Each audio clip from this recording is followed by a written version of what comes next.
Looks like a very nice girl. You think, all right, this is a good one. Well, hold on. I don't want to bang. I banged like 60 guys in 2 semesters. I need love, mother bangers. Ha. Okay, ladies, here's a lesson you're not going to like. Body counts are different for men. I mean, you can't tell if these things are real, if they're jokes, or if it's some plugged in beta that's like using it to try to disparage women. You never really know when you see those screen captures of those like wild dating profiles like that one. Could be real. Who knows? But let's hear what she has to say. And women, I know that the feminist agenda has convinced you that in order for you to have value, you must act and behave like a man. But you're wrong. Here's the mix up in your brains. You think that the things you find attractive in men are going to be the things that men are going to find attractive in you. Okay.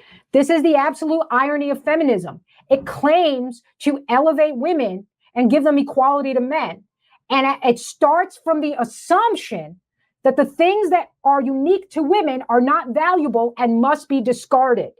This is why it's such an insane death cult, and you do not want to ascribe to it. Here's what I mean. Let me break this down a little bit, okay? This woman is saying, I slept with 60 guys, because she thinks she's signaling to the men, hey, look, I'm desirable and attractive. Look at how many guys I've slept with. You should want me. Why does she do this? Well, because in a female psychology, when we see a man who is desired by lots of women, we go, oh, he's desirable. My fellow witches like him. There must be something great in him. Quick, let me get him. This is why women are attracted to married men.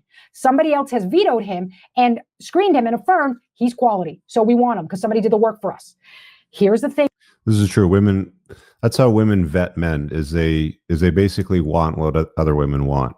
So when other women have a guy, they don't have to do the work to figure out if he's a good enough guy. Another woman's already done that for him, for her. And the more attractive she is, the more likely it is that she's going to want what that woman wants. Because it's like, oh, she's hot and she got this guy, so I must want this guy too because she's hot. And why did he choose her? Hey, ladies, men aren't the same. They don't need a social consensus to know what they like and what they want. So they don't need 60 other guys to have ran through you to know that you're valuable. Their brains don't work the same way. Okay? In fact, it's the opposite for them. Let me get to that in a second.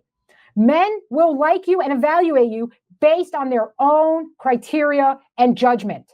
I know this is a foreign thought for us because we need community approval. We need community consensus. That's why when you put women in charge of companies, decisions don't get made. Everybody's got to agree. We all have to come to a consensus. We have to talk about how this feels. And then... That's not true. Like women CEOs that I know, like women entrepreneurs that I know, they're very masculine. They basically behave like men. They don't need consensus. I mean, she's a stand-up comic. She's not an entrepreneur. It's 2 months later and the company's bankrupt. Okay? That's why men are uniquely suited to leadership positions and women are uniquely suited to raising children. That's not a knock. Feminism has taught you that being uniquely suited to raising children is not valuable. What a load of shit. So when you say to men, I've slept with 60 guys, they're not registering it the way you are. They're registering it as, oh God, everybody's had this woman. I don't want it. Why? Let me explain a little something to you. Men have pride and they have possession. So I know feminism taught you, you don't want to be a possession of your husband. That's another load of shit.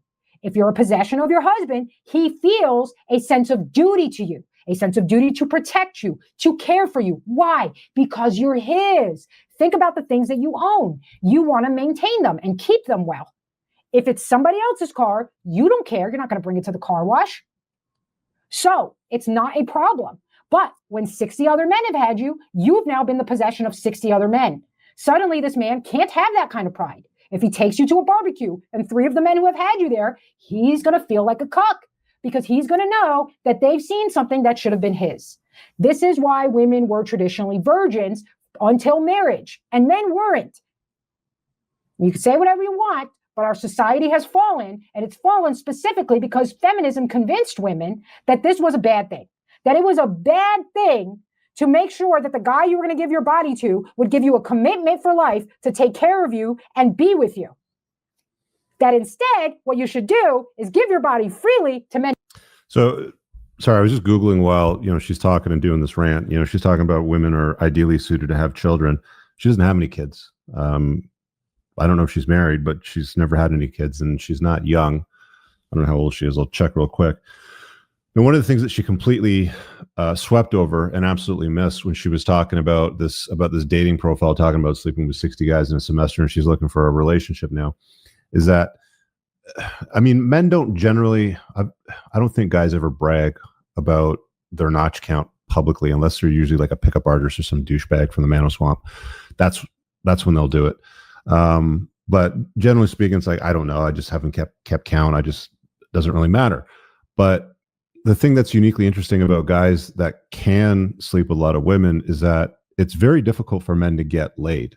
Whereas for women, it's very easy. Like a very average looking, basic, even overweight woman can easily rack up a notch count into triple digits, no problem at all in her 20s. Like, she'll easily find guys to indulge. Whereas for guys to come anywhere close to those kinds of numbers, they have to be competent, rich, tall, handsome, resourceful. They have to have good game. They have to know how to deal with women and their behavior and stuff like that. It's very hard, right? So, like, it's that whole story about, like a key that can open many locks is a great key, but a lock that's opened by any key is a shitty lock, sort of thing. She kind of missed that point, but she's basically, she's covering it from the best angle that she can figure it out from. It's not bad. And who give you nothing in return, have accomplished nothing, and aren't even going to call you the next day. Whoa. This is why a lot of you feel so bad after casual encounters. You can see plenty of TikTok videos of women walking after, crying, going, if this is right, why does it feel so wrong? You have to unpack this because the feminist propaganda has brainwashed you against your own instincts. It's told you that your instincts come from social manipulation. This isn't true. Your instincts are trying to tell you something. The brainwashing is trying to take away your instincts so you will do things to harm yourself, like sleeping with 60 guys and then broadcasting it. Don't do that. The other reason women think that this is an accomplishment is because we intuitively know that it is hard for men to sleep with 60 women, harder, right? Yeah, the top classes of men, sure, okay? But most men aren't in that. So if a man says he slept with 60 women, we're like, whoa. Now we think somehow it's the same accomplishment the other way around. Here's why else that's not an accomplishment. It's very easy for women to get a man to have sex with them. Super easy. So easy. You could walk down the street and find 3 willing men before you reach the end of the block. So most men prioritize availability, right? Like, is she responsive? Is she wanting to be intimate with them? That's generally what guys prioritize. Like, whenever chicks go, well, what do men want? I'll tell you exactly what men want. They prioritize your availability. Your availability plus enthusiasm is better than just availability.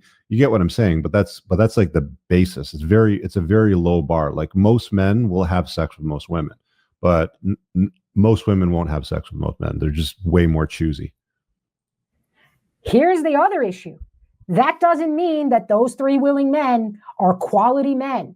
So you're advertising that you slept with 60 men, and I can guarantee you that the majority of those men were not high caliber men, because if they were, you would have tried to lock them down in a relationship. That's the truth. I bet she also knows from personal experience. So Sarah, okay, if you want love, I'd encourage you to take a period of chastity and repentance and realize the way that you have been lied to and the error and folly of your judgment, and start to love yourself enough to not just give your body away to somebody who buys you a couple of drinks. All right, guys, I really hope that you enjoyed that clip. If you want to check out the full-length podcast episode, you can find that right over here. Also, make sure you visit my website over here, where you'll find my supplements, the opportunity to book me privately one-on-one for coaching, and most importantly, my new School of Unplugging, which you'll find on the courses tab. Newer to the channel? Hit subscribe.